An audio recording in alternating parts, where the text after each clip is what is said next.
আর এক পাগলাকে দাঁড় করায় দিয়েছে।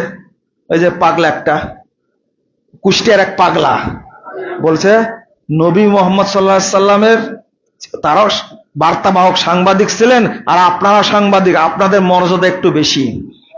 জামাত ইসলাম আর কোন লোক পাইনি ওই পাগলাকে ছাড়া। কথা কি বুঝতে পারেননি? আপনি ইসলামী দল, ইসলামকে গোটারে নষ্ট করে ফেলেছেন আপনি। মাঝখানে আমাদের একটা মিটিং হয়েছিল তাদের সাথে, আমাদের অফিসে গেছিলেন, আমরা কিছু গঠনমূলক পরামর্শ দিয়েছিলাম। এই পাগলাগুলোকে ছাড়ার জন্য একবার বলে সালাতে আদায় করে মানুষ জান্নাতে যাবে, এর কথা আমি পাইনি, করেইনি, ও কিভাবে পাবে? আর বলেছে আহলে হাদিসরা হলো আহলে খবিস, বলেছেন এটা এক একটা কথা বলছে। আর ওই পাগলাকে পেয়েছে জামাত ইসলাম, আর কাউকে পাইনি। ইসলামকে এরকম ভাবে গলা কাটা করে চিন্তা করে কখনো ইসলাম প্রতিষ্ঠা করা যায় না। কথাটা ভালো করে মনে রাখতে হবে। এইগুলো আমরা নোংরা প্রচলিত এই বেলাল্লাপুরা রাজনীতির সাথে জড়িত না, কিন্তু ইসলাম সম্পর্কে কটূক্তি করলে এটা আমরা সহ্য করতে পারি না, এটা সহ্য হয় না। এটা বলবে কেন? এটা কেন? আর ভালো ভালো আলেম আছে না, তারা বলতে পারবেন না?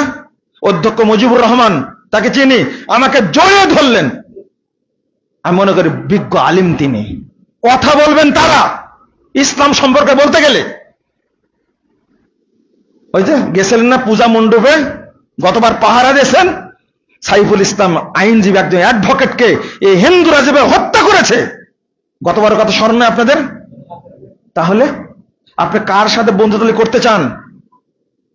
আজকে বাংলাদেশটাকে এই ধ্বংসের দ্বার প্রান্তে নিয়ে গেছে এই হিন্দুত্ববাদী কসাই মোদির কারণে। এটা জানেন না সব আপনারা?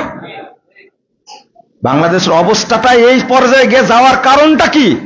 একটা বিশাল শক্তিশালী রাষ্ট্র, তিন রাষ্ট্রের একটা রাষ্ট্র যদি ছোট্ট রাষ্ট্রকে চেপে ধরে, এই রাষ্ট্রের কিছু করণীয় থাকবে?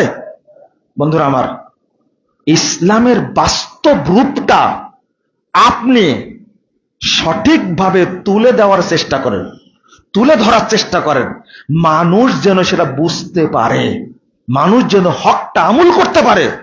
আমার আগে চিন্তা করতে হবে আমি ঈমান নিয়ে মরতে পারবো কিনা, আমি যেন মুশরিকদের সাথে মিশে না যাই, আমি যেন কাফেরদের সাথে মিশে না যাই, এই চিন্তাটা আগে করতে হবে।